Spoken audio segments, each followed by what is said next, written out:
Une lecture de l'épître de saint Paul aux Corinthiens.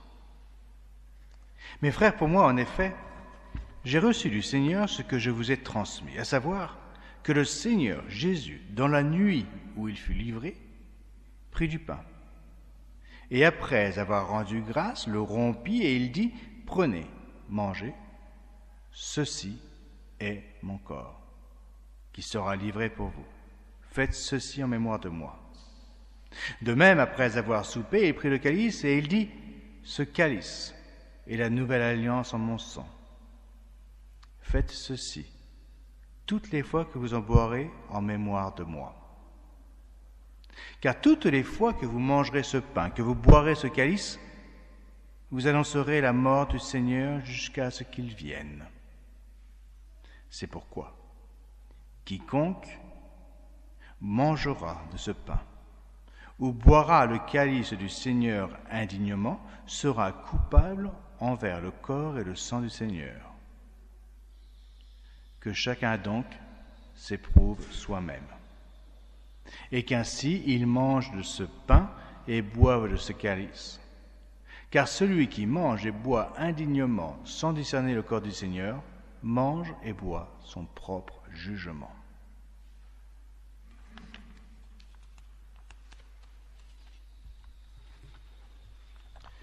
Une traduction du Saint Évangile selon saint Jean.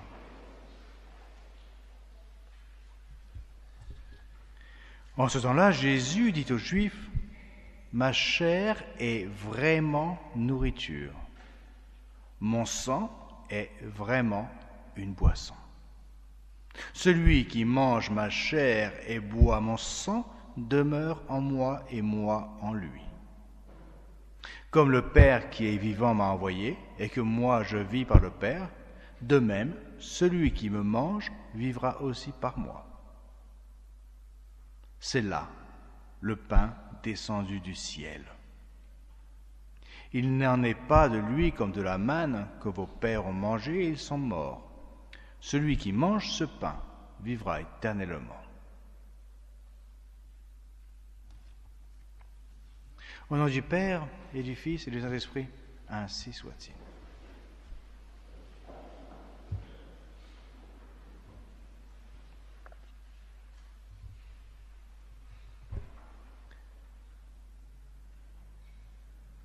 Il est toujours remarquable, et vous avez tous remarqué, j'en suis sûr, la pédagogie divine dans la liturgie.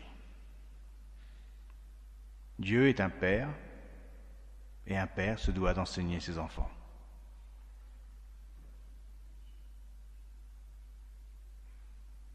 Après le péché originel, comme nous n'avons pas reçu comme Adam et Ève la science infuse, nous avons besoin d'apprendre.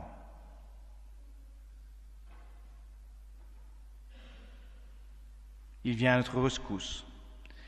Il est venu et a réaffirmé à tous qu'il est un. Il n'y a qu'un seul Dieu qu'il nous faut adorer. Un seul Dieu, tu adoreras. L'humanité se perd facilement, en effet, dans la recherche de divinité, plus ou moins faite à leur image. Ivre de pouvoir, jalouse, lubrique et menteur. Non, il n'y a qu'un seul Dieu. Mais ce Dieu, il nous l'a appris, il nous a envoyé son Fils. Un Fils pour nous sauver. Un Fils qui par nature est vrai Dieu. Donc, capable de mériter infiniment, comme un Dieu. Un Fils qui est vrai homme, capable, en tant qu'homme, de réparer nos péchés, les péchés des hommes.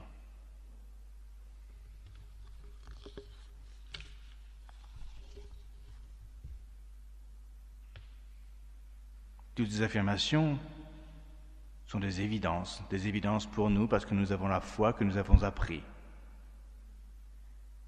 Trinité, incarnation, rédemption.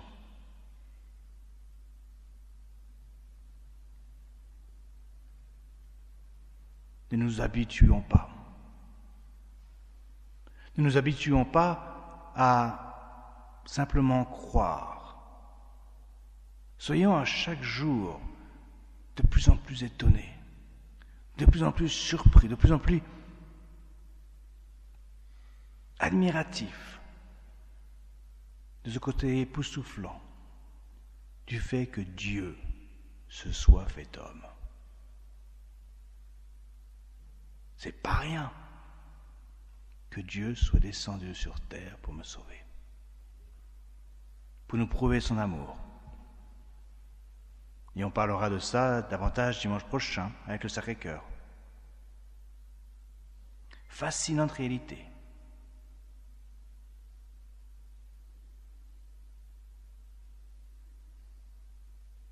L'amour vrai, l'amour divin s'est répandu pour nous. Quand on aime, on ne compte pas, rien n'est suffisant, rien n'est de trop, rien ne semble absurde parce qu'on aime.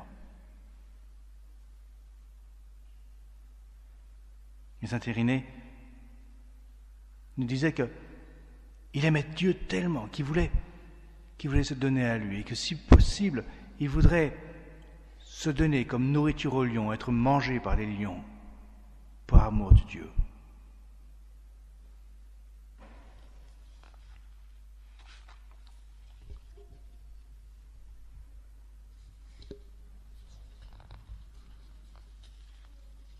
En fait, il ne faisait là qu'imiter notre Seigneur Jésus-Christ lui-même, qui ne s'offre pas simplement en figure, mais qui s'offre en réalité. Il se donne en nourriture pour nous. Oui, ce Dieu qui nous aime tant, au point de s'abaisser à devenir une créature, une image de son image, l'un d'entre nous, ne se contente pas de cela, il devient nourriture pour nous. C'est ça, la Sainte Eucharistie.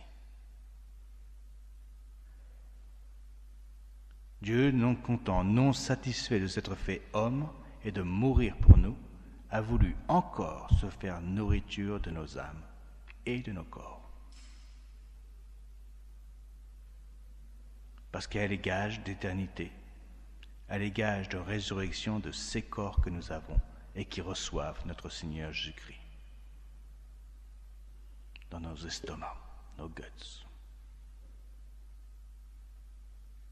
Combien sont-ils, ces mystiques, qui ont pu survivre des années et des années, je pense à Marthe Robin, en ne mangeant que la Sainte Eucharistie, une hostie par jour. Je ne vous conseille pas, mais c'est magnifique.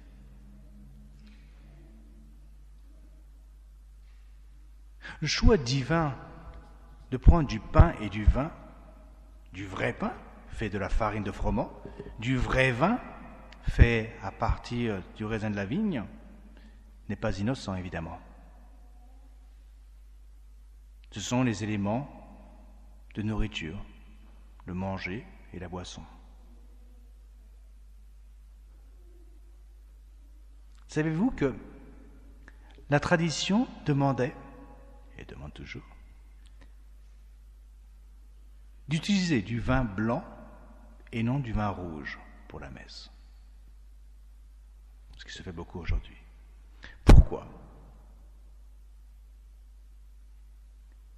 Certains diront, mesdames, je suppose, parce que le vin rouge s'attache et c'est très difficile de nettoyer les nappes d'autel et les linges sacrés. Eh bien non, c'est pas du tout pour ça. On a utilisé du vin blanc pour être sûr que l'on ne cherche pas à donner des apparences extérieures de la couleur du sang. Pour nous apprendre que, au moment de la transsubstantiation, de la consécration, les éléments demeurent, la matière demeure, mais la réalité change. Ce n'est pas un truc, ce n'est pas une histoire de magicien pour faire croire que... Non, non, c'est la réalité. Il n'y a plus ni vin, il n'y a plus ni pain. C'est notre Seigneur Jésus-Christ. C'est pour ça qu'on utilise du pain et non pas de l'agneau, je ne sais quoi, pour recevoir la communion.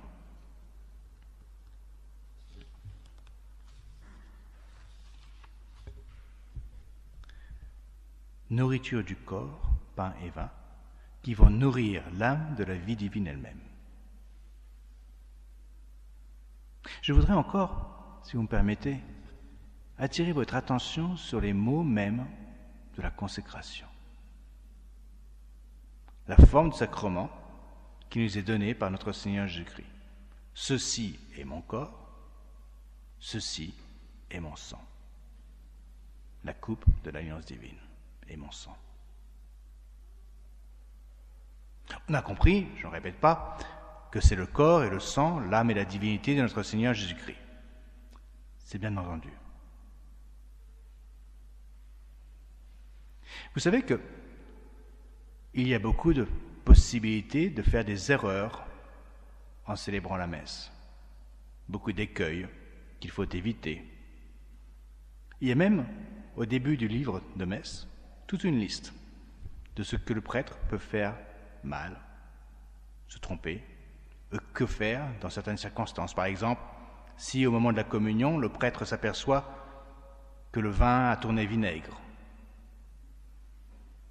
la matière est invalide, ce n'est plus du vin, c'est du vinaigre. Donc la consécration n'a pas pu se faire. Que faire? Il va falloir recommencer la messe.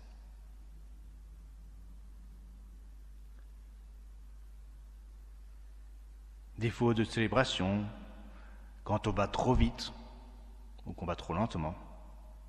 Défaut quant à la prononciation des mots, etc. Parmi tous ces défauts, il y en a un qui concerne ceux que l'on appelle les hocistes. Hocistes. Qu'est-ce donc que cela? Vous savez qu'en latin, ceci est mon corps, ceci est mon sang, se dit hoc est corpus meum, hoc est sanguinus meum.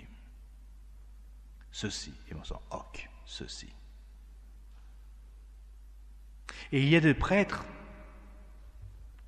mangés par leur piété ou peut-être le scrupule, qui au moment de la messe, au moment de la consécration, vont prendre l'hostie, se pencher sur l'hostie, l'attraper entre leurs mains et regardant bien cette hostie, ce morceau de pain, vont répéter encore et encore pour bien s'assurer que leur esprit est attaché à ce qu'ils vont faire, à ce qui va se passer, la consécration. Et donc ils se penchent sur l'hostie et répètent encore et encore hoc, hoc, hoc, ceci, ceci, hoc est corpus meum. Ceci est mon corps. C'est magnifique. Il est évident que c'est un défaut dans la célébration. Et j'ai vu un prêtre qui avait 98 ans qui faisait ça. C'était magnifique, vraiment.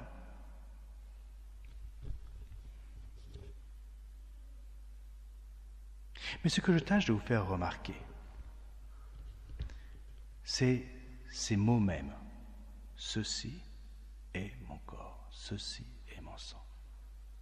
Le prêtre ne peut pas dire ce pain est mon corps ou ce vin est mon sang. Ce serait absurde. C'est rentrer dans faire fi du principe de non-contradiction. Du pain, c'est du pain. La chair, c'est la chair. Je ne peux pas dire ce pain est mon corps, parce que c'est absurde. Mais je peux dire ceci est mon corps. Ça a les apparences du pain, ça a les apparences du vin, mais ce n'est plus ni pain, ce n'est plus ni vin, c'est ceci. Ce calice, cette coupe, sont le corps et le sang de notre Seigneur Jésus-Christ.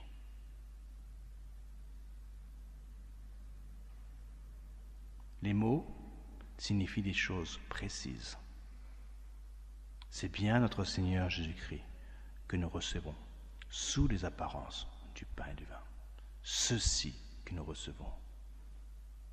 Chaque miette du pain, de l'hostie, consacrée, contient, est notre Seigneur Jésus-Christ lui-même.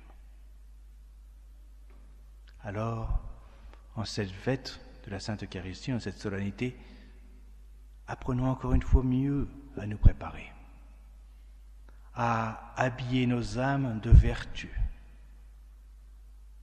à les dépouiller des péchés qui l'encombrent, à faire croître en nous cette faim, ce désir incroyable.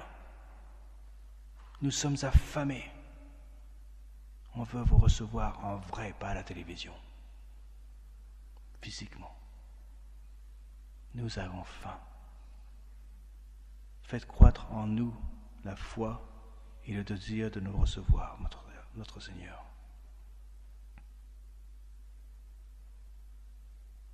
Parce qu'ils nous sont transformés par l'Eucharistie.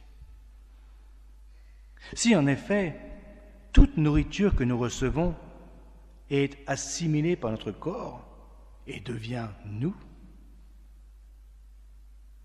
ici c'est le contraire.